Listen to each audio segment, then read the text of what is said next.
अस्सलाम वालेकुम स्टूडेंट, उम्मीद है आप सब लोग ठीक होंगे। आज हम अपनी exercise 1.3 unit 1 9 class new math book federal board की स्टार्ट करते हैं। एक्सरसाइज से पहले आप क्वेश्चन अच्छे से रीड करोगे। क्वेश्चन में इसने जो कहा हुआ है, मैं आपको क्वेश्चन की स्टेटमेंट का लबे लुबाब समझा देता हूँ। कह रहा है एक बंदा है, उसके अकाउंट में 1,75,000 पड़ा हुआ है। उसने 2 चेक उसके बाद काटे हैं। एक 45,790 का है, एक 1,12,921 का है। तो बाकी उसके अकाउंट में कितने पैसे बच गए हैं, हमने वो फाइंड करना है। इस क्वेश्चन को पहले छोटी वैल्यू लेके समझें। लेट करें कि आपके अकाउंट में 20,000 टोटल था। 20,000 में से आपने एक निकाले 8,000 और एक निकाले 4,000। तो अभी आपके पास अकाउंट में पैसे कितने बच गए देखें। आपने जो निकाले हैं वो 1 बाय 1 करके भी माइनस कर सकते हो। जैसे 20 लाख थे, 20 में से 8 निकाले तो 12 रह गए, 12 में से 4 निकाले तो 8 रह गए। फिर या आप ऐसे कर सकते हो, जो आपने निकाले हैं वो पहले आप जमा कर दें। जैसे फर्स्ट चेक आपने निकाला है जी 8,000 का, फिर आपने निकाला 4,000 का। टोटल आपने जो पैसे निकाले वो निकाले 20,000, 12,000 आपने निकाले हैं। टोटल आपके पास था 20,000। टोटल में से माइनस कर दें 12,000 तो 8,000 आंसर आ गया। अब इसमें भी हम ऐसे ही करेंगे। उसके बाद अकाउंट में टोटल 1,75,000 पड़ा है। फर्स्ट चेक जो उसने निकाला है वो निकाला है 45,790 और दूसरा जो है उसके बाद 1,12,921 है। इन दोनों वैल्यूज़ को the amount of both cheque are this जमा करने के बाद ये आ गई 1,58,711। इन दोनों को जमा करना है। जमा करने के बाद टोटल में से माइनस कर देंगे। टोटल में से माइनस कर देंगे तो हमारे पास रिमेनिंग बैलेंस आ जाएगा। रिमेनिंग बैलेंस ये इस क्वेश्चन में जो किया गया है, ये चीज़ थोड़ी शार्ट यहाँ पे यूज़ की गई है। इन दोनों को जमा करके लिखा नहीं है, इन दोनों को जमा करके यहाँ पे लिखना था। यहाँ पे the amount of both cheque जो लिखा हुआ है, इसकी जगह में ये वाली वैल्यू लिखनी थी। दोनों को जमा करके जमा नहीं किया हुआ है। वैल्यू तो लिख दी है लेकिन डायरेक्ट लिख दिया। इन दोनों को पहले जमा कर दें। किस किस को? इस वाले चेक को और इस वाले चेक को जमा कर दें, ये वैल्यू आ जाएगी। इसको फिर इसमें टोटल में से माइनस करेंगे तो हमारे पास रिमेनिंग बैलेंस आ जाएगा। ये क्वेश्चन 1 था। क्वेश्चन 2 की तरफ देखते हैं क्या है क्वेश्चन 2।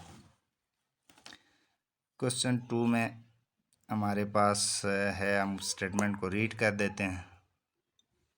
इस क्वेश्चन में इसने कहा last week Wajid drive 283.4 kilometre on 16.2 litres of petrol. यानी एक बंदा है, वो गाड़ी ड्राइव कर देता है। मैं इजी आपको पहले समझा देता हूँ स्टेटमेंट। वो 100 किलोमीटर चलता है 10 लीटर पेट्रोल के ऊपर। 10 से थोड़ी वैल्यू चेंज करता हूँ, 20 लीटर के ऊपर। 20 लीटर के ऊपर वो 100 किलोमीटर चलता है, तो उसकी एवरेज फिर पर लीटर क्या होगी? एवरेज पर लीटर निकालने का इजी और आसान तरीका ये है कि हम देखेंगे कि 20 लीटर टोटल था और उसने जो गाड़ी चलाई है वो 100 किलोमीटर चलाई है। तो 1 किलोमीटर में कितना चला है? 1 किलोमीटर में वो 5 किलोमीटर चलेगा। जैसे 1 लीटर में वो 5 किलोमीटर चलेगा। 100 को हम डिवाइड करेंगे पेट्रोल से। पेट्रोल हमारे पास 20 लीटर है। 100 डिवाइडेड बाई 20 करेंगे तो हमारे पास आंसर आ जाएगा 5 1 लीटर पे। अब वो बंदा ये कह रहा है कि 283.4 किलोमीटर उसने गाड़ी चलाई है, 16 लीटर उसने पेट्रोल डाला है, 16.2। तो वो कह रहा है मेरी एवरेज 1.75 किलोमीटर है ओवर पर लीटर।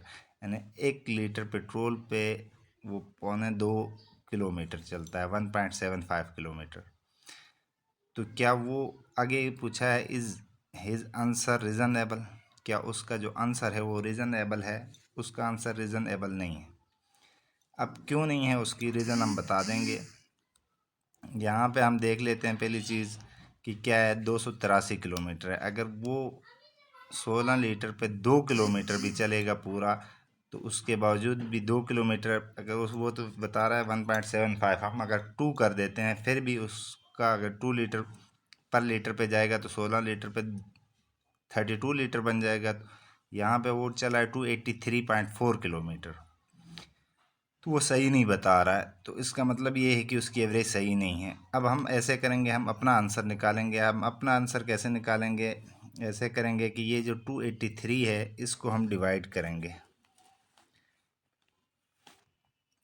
283 को हम डिवाइड करेंगे 16.4 से। एवरेज हमारे पास आ गई 17.4। हिज एवरेज कितनी थी 1.75। तो उससे हमारी जो ज़्यादा आई है वो कितनी आई है, हमारे पास 16 किलोमीटर ज़्यादा आई है। वो बहुत थोड़ी वैल्यू बता रहा है, वो सिर्फ कह रहा है 2 किलोमीटर भी पूरे नहीं कह रहा है। तो हमारे पास जो एवरेज आ रही है वो 17.4 किलोमीटर आ रही है, यानी वो 1 लीटर पे 17.4 किलोमीटर उसने ड्राइव किया हुआ है। तो उसकी एवरेज सही नहीं है। लास्ट में हम लिख देंगे no, his answer is not reasonable because average is 17.5, because average is 17.5। तो ये हमारा आंसर आ जाएगा। फिर अगले क्वेश्चन की तरफ चलते हैं। अब नेक्स्ट क्वेश्चन में कह रहा है सलमाबाद 3.2 यार्ड्स गज को बोलते हैं। अब fabric for a total price of Rs 139.2, how much did the fabric cost per yard. अब ये इजी सा क्वेश्चन है, इसको पहले मैं थोड़ा सा समझा देता हूँ दूसरे तरीके से ताकि आपको समझ आ जाए। आपके पास लेट से ये पेन है, ये वाला पेन है और ये 2 पेन है, सही है। अब 2 पेन आपने लिए हैं 20 रुपए के, तो एक पेन कितने का आएगा? बाई डिफ़ॉल्ट जन में आता है कि 10 रुपीज़ का, लेकिन ये तो इजी स्टेटमेंट है इसलिए। लेकिन हमने समझना ये है कि ये 10 कैसे आया। ये 2 पेन हमने लिए कितने के हैं? 20 के। उस 20 को हमने इस 2 से डिवाइड किया, ये जितने इसकी क्वांटिटी है, तो हमारे पास एक पेन की वैल्यू आ जाती है। अब इसी तरीके से उसने लिया हुआ है 3.2 यार्ड और प्राइस ली हुई है 139.2, तो हमें 1 यार्ड की निकालने की ज़रूरत है। तो हम क्या करेंगे, 139.2 को डिवाइड करेंगे 3.2 से। डिवाइड करेंगे, हमारे पास देखें यहाँ पे ये डिवाइड कर दिया हमने, आंसर आ चुका है ये वाला 43.5। इसको डिवाइड करके ये 33.2 से डिवाइड कर दिया हमने कि इसको 139.2। इसमें एक चीज़ है कि आपको डेसिमल वैल्यूज़ शायद डिवाइड करने में दिक्कत हो जाए, तो डेसिमल दोनों में से आप आर्जी तौर पर हटा दें, इसका भी डेसिमल हटा दें, इसका भी डेसिमल, सीधा डिवाइड कर दें, तो ये आंसर आ जाएगा आपके पास 43.2। अब आपके पास शी बाट इतना है टोटल, जिससे प्राइस ऑफ 1 यार्ड 43.5 है। 1 यार्ड की प्राइस कितनी है? वो इतनी है। तो ये हमारा आंसर आ गया। चलते हैं क्वेश्चन नंबर 4 की तरफ। इसमें हमारे पास लिखा हुआ है Nimra walks 3.5 kilometre, she took a walk 12 hour, how far did she walk. Easy अल्फाज में पहले इस क्वेश्चन को समझ लेते हैं। एक बंदा है जो 5 किलोमीटर 1 घंटे में चलता है, 5 किलोमीटर 1 घंटे में चलता है। अगर 2 घंटे वो चलेगा तो कितना किलोमीटर सफ़र तय करेगा? 2 5 ज़ा 10 हो जाएगा। तो सिंपल हमने मल्टीप्लाई करना है। 1 घंटे में वो चलती है 3.5 किलोमीटर, टोटल उसने 12 किलोमीटर सफ़र, 12 घंटे सफ़र किया है, तो उसने कितना डिस्टेंस कवर किया होगा, उसके लिए हम सिंपल इन दोनों को मल्टीप्लाई कर देते हैं। शी वॉक पर आर 3.5 किलोमीटर है, she took walk for 12 hour आ गया। हाउ फार शी वॉक, तो 3.5 मल्टीप्लाई बाई 12 करोगे तो 42 आ जाएगा। यही आंसर है। शॉर्ट क्वेश्चन है, आगे चलते चलते जाते हैं। नेक्स्ट क्वेश्चन को समझते हैं। दी हाइकिंग क्लब, एक हाइकिंग क्लब है जो पहाड़ों पे चोटियों पे चढ़ते हैं। Went on a 7 day trip, 7 day के ट्रिप पे गया हाइकिंग करने। Each day they hike between 5.5 and 7.5 mile.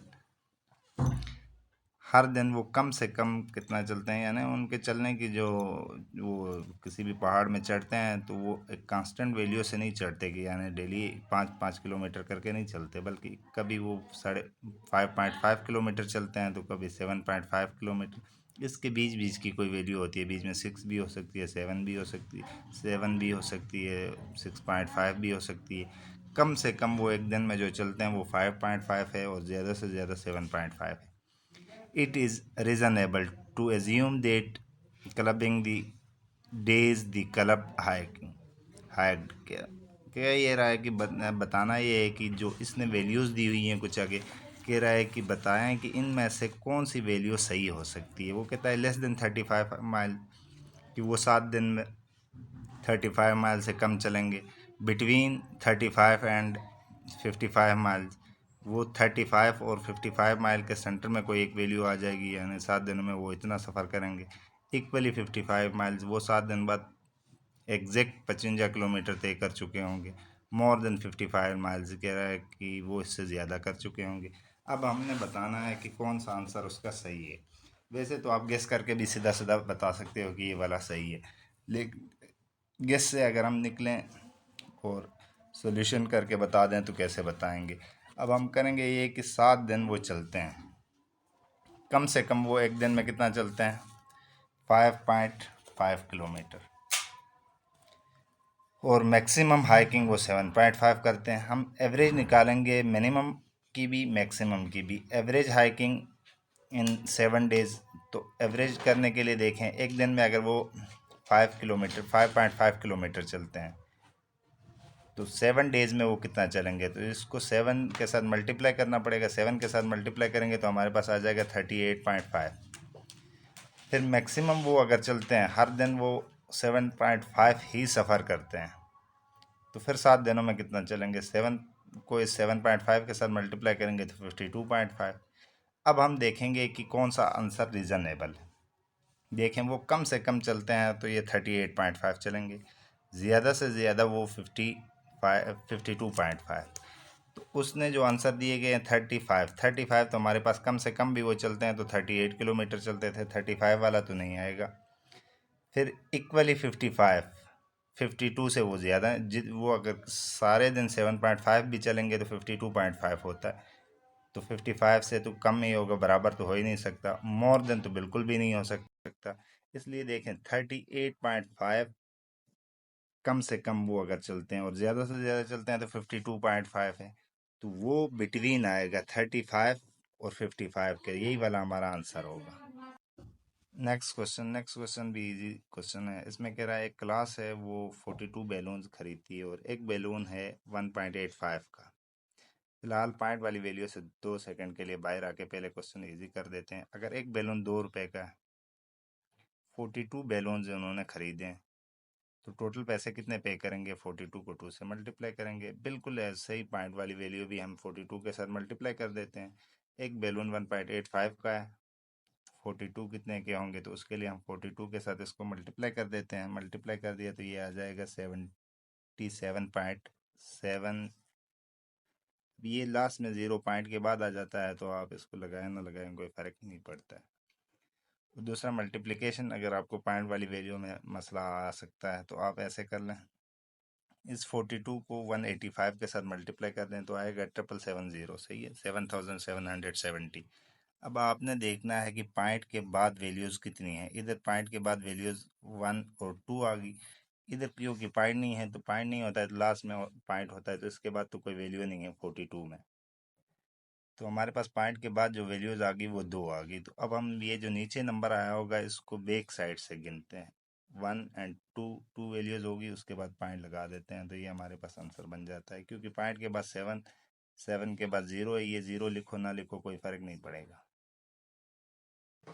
चलते हैं क्वेश्चन नंबर 7 की तरफ। इसमें कह रहा है group of friend made 4 yard long rectangular banner. एक ग्रुप है दोस्तों का जिन्होंने रेक्टेंगुलर एक बैनर बनाया है, वो उसकी लेंथ जो है वो हमें दी हुई है 4 यार्ड है। दे paid Rs 3.75 per yard for the fabric and Rs 9 for the firm to go around the banner. 10 yard perimeter, what is the width of the banner? ये जो प्राइस हमें बीच में दी हुई है कि उसने उसके यानी जो फैब्रिक के कपड़े के लिए इतना दिया और कपड़े के साथ एक डोरी लगा दी, तो उसको 9 रुपीज़ दिए पर यार्ड। तो उसकी हमें ज़रूरत नहीं है, यहाँ पे हमें इधर लेंथ दी हुई है, पैरामीटर भी दिया हुआ है और हमें विड्थ निकालनी है। विड्थ निकालनी है तो हम इसके लिए इजी सा हमारे पास फार्मूला होता है पैरामीटर का। पैरामीटर का फार्मूला हमारे पास होता है P इज इक्वल टू, यानी parameter is equal to 2 into length plus width. अब हमें पता है कि इसका जो पैरामीटर है वो कितना है, 10 यार्ड है, लेंथ ऑफ बैनर 4 यार्ड आ गई, पैरामीटर ऑफ बैनर 10 यार्ड आ गया। विड्थ ऑफ बैनर जो है वो हमारे पास, ये आंसर हमने यही निकालना है, लेकिन ये हम यहाँ से निकालेंगे फार्मूले से। Parameter is equal to 2 into length plus width आ गया। लेंथ हमें 4 यार्ड दी हुई है, इसकी वैल्यू रखेंगे। ये पैरामीटर हमारे पास 10 यार्ड दिया हुआ है। 2 इधर मल्टीप्लाई हो रहा था, इधर आके डिवाइड हो गया। 2 1 ज़ा 2 5 ज़ा 5 इक्वल टू 4 प्लस विड्थ आ गया। ये 4 इधर प्लस हो रहा है, दूसरी साइड पे जाके माइनस हो जाएगा। तो हमारे पास 5 माइनस 4 1 आ गया। विड्थ हमारे पास फाइंड होगी, विड्थ इक्वल टू 1, यही आंसर है।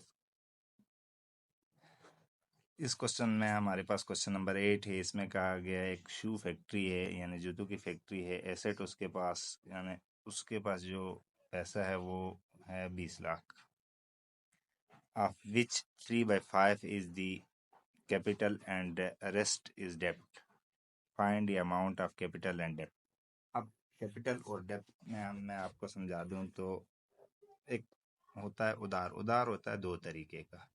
एक बंदा है फैक्ट्री में काम कर रहा है, तो वो अपना माल जब जूते बनाएगा, जूते बनाने के लिए उसको दूसरों से रॉ मटेरियल लेना पड़ता है। उसने कुछ ले लिया, रॉ मटेरियल उधार ले लिया, तो वो उसके कैपिटल में चला जाएगा। अब उसने आगे जब माल तैयार किया जूते भेजने के लिए, वो दुकानदारों को देगा, तो उनके पास उसका जो उधार होगा वो डेब्ट की शक्ल में होगा। तो ये दोनों मिला के एसेट कहलाते हैं। तो एसेट का formula simple, equal to capital plus डेब्ट हो गया। सॉल्यूशन की तरफ जाते हैं तो टोटल अमाउंट उसके पास है 20 लाख। उसके पास जो कैपिटल है वो है 3/5। 3/5 तो हमें नहीं पता कि ये 20 लाख का कितना हिस्सा बनता है, कितने पैसे कितने बनते हैं। ये 3/5 हिस्सा उसका कैपिटल है, तो हम ऐसे करेंगे 3/5 मल्टीप्लाई बाई 20 लाख। अब इसमें हमने कर दिया, देखिए कैपिटल आ गया हमारे पास, टोटल एसेट ये आ गए हैं, फिर कैपिटल रेशियो ये दी हुई है। कैपिटल वैल्यू जो होगी वो 3/5 मल्टीप्लाई बाई 20 लाख। 5 1 ज़ा 5 4 ज़ा, और आगे जितने जीरो हैं वो लग जाएंगे। ये 4 लाख हो जाएगा। 4 लाख मल्टीप्लाई बाई 3 करेंगे तो 12 लाख। अब 12 लाख उसके अगर कैपिटल है तो एसेट उसका, उसके पास कितना है। एसेट हमारे पास, हमें पता है एसेट टोटल ये होता है कैपिटल प्लस डेब्ट। तो हमें वैल्यू निकालनी है इस डेब्ट की। तो ये डेब्ट इधर ही रहेगा, कैपिटल उस साइड पे जाके क्या हो गया, माइनस हो जाएगा। या दूसरे सेंस में अगर इजी समझ लें तो टोटल उसके पास 20 लाख थे, 20 में से 12 उसके पास कैपिटल है, तो डेब्ट कितना बच जाएगा, 8 लाख बच जाएगा। यही इसका आंसर होगा। और अगर के फार्मूले के हिसाब से देखना है तो ये भी देख सकते हैं। टोटल देखें, एसेट आ गया, कैपिटल की वैल्यू आ गई, डेब्ट ये इधर 12 लाख प्लस हो रहा है डेब्ट के साथ, तो हमें वैल्यू डेब्ट की चाहिए। ये उस साइड पे जाके क्या हो गया, माइनस माइनस हो गया, तो 8 आ गया। डेब्ट इक्वल टू 8 लाख हमारे पास आ गया। चलते हैं नेक्स्ट क्वेश्चन की तरफ। तो हमारे पास नेक्स्ट क्वेश्चन है the world largest temperature. Question number हमारे पास 9 है। ये world largest temperature in past 10 year, पिछले 10 सालों में जो सबसे ज़्यादा टेम्परेचर रिकॉर्ड किया गया था वो -98.2 डिग्री सेंटीग्रेड एट वेस्टरॉक एंटार्क्टिका। वेस्टरॉक एक जगह का नाम है, ये एंटार्क्टिका ब्राज़न है वहाँ पे। ये जुलाई 21 1983 में टेम्परेचर रिकॉर्ड किया गया था। Convert this temperature into Fahrenheit and kelvin scale. अब ये दोनों फार्मूले नीचे दिए हुए हैं। फ़ारेनहाइट में करने के लिए 9/5 multiply by centigrade multiply plus 32, और केल्विन में सेल्सियस डिग्री सेंटीग्रेड प्लस 273। ये फार्मूला होता है हमारे पास। जस्ट वो हमारे पास जो ऊपर वैल्यू दी हुई है उस वैल्यू को हमने सी की जगह में पुट करना है। फ़ारेनहाइट और केल्विन में हमारे पास टेम्परेचर आ जाएगा। हमने लिखा लोएस्ट टेम्परेचर जो रिकॉर्ड किया गया था वो हमारे पास ये आ गया। टेम्परेचर इन फ़ारेनहाइट आ गया इक्वल टू 9/5। सी की जगह में सी की वैल्यू रख दी है, जो सी की वैल्यू हमें ऊपर दी हुई है -989.2 प्लस आ गया 32। देखें इस सी की जगह में हमने वैल्यू रखी हुई है सिर्फ बस, और उसके बाद कर दिया -128.56 फ़ारेनहाइट आ गया। टेम्परेचर इन केल्विन में करने के लिए -98, यहाँ सी की जगह में दोबारा वैल्यू रख देंगे हम। फार्मूला हमारे पास है प्लस आ गया 273 कर दिया तो ये माइनस 183.8 केल्विन में आ गया। ये हमारे पास आंसर आ गया इसका। क्वेश्चन नंबर 10 में हमारे पास कह रहा है ए कंपनी वाज पेनलाइज्ड, यानी उसको जुर्माना हो गया बाय दी गवर्नमेंट की तरफ से, government act for low quality production. उनकी प्रोडक्शन ठीक नहीं थी, इस वजह से उनके ऊपर जुर्माना हुआ। If company has 3 share holder, company में जो इन्वेस्टमेंट थी यानी कंपनी वो 3 बंदों की थी।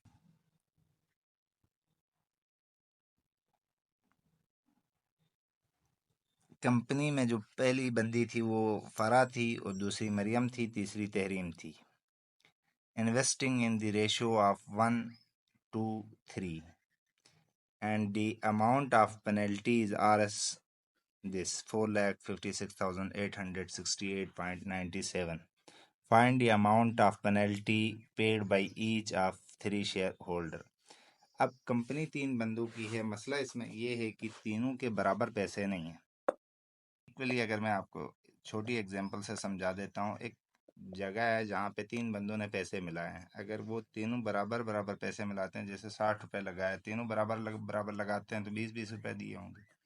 लेकिन अभी इसमें इशू ये है कि पहले बंदे ने, इस क्वेश्चन में इसमें कह रहा है पहले बंदे का 1 हिस्सा है, दूसरे के 2 है, तीसरे के 3 है, तो टोटल हिस्से कितने हो गए? टोटल हिस्से 6 हैं। अब 60 रुपये डाले हैं तो इसका मतलब ये है कि पहले ने 10 रुपये डाले हैं, दूसरे ने 20 डाले हैं और तीसरे ने 30 रुपये डाले हैं। तो इस हिसाब से अगर उनके ऊपर पेनल्टी पड़ गई है तो बंदा, अब पहला बंदा कितने पे करेगा, क्योंकि जिसके जितनी इन्वेस्टमेंट होगी उस हिसाब से वो पेनल्टी में भी हिस्सा डालेगा। तो पहला बंदा कितने डालेगा, दूसरा कितने पैसे जमा करेगा और तीसरे कितने जमा करेगा, ये हमने फाइंड करना है। अब इसमें हम देखेंगे किस amount of penalty, amount of penalty हमारे पास ये है। सम ऑफ रेशो, कितने बंदे हैं और कितने हिस्से हैं। 3 बंदे हैं और तीनों का एक हिस्सा है, एक के 2 हिस्से हैं, एक के 3 हिस्से हैं, टोटल 6 आ गई। अब ये पहले बंदे ने कितना देना है हम ये निकालेंगे। पेनल्टी पेड बाय फरा, यानी ये पहली बंदी है जिसका एक हिस्सा है, तो ये 1/सम ऑफ रेशो होगा 6, 1/6 multiply by amount of penalty. तो ये हमारे पास आ गया 76,144.82। ये इसका आ गया हिस्सा फरा का। अब बाकी 2 का कितना होगा उसके लिए भी इसमें हम देखेंगे। पेनल्टी पेड बाई मरियम के हिस्से कितने थे? मरियम के हिस्से मैंने आपको बोले थे 2 है, तो 2/6 multiply by amount of penalty करेंगे, 6 से डिवाइड करेंगे, उसको जो बचेगा उसको 2 के साथ मल्टीप्लाई करेंगे तो हमारे पास ये आ गया 1,52,289.65 आ गया।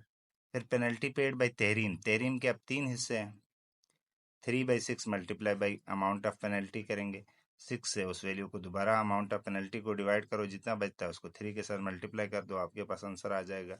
ये 2,28,434.48 आ गया।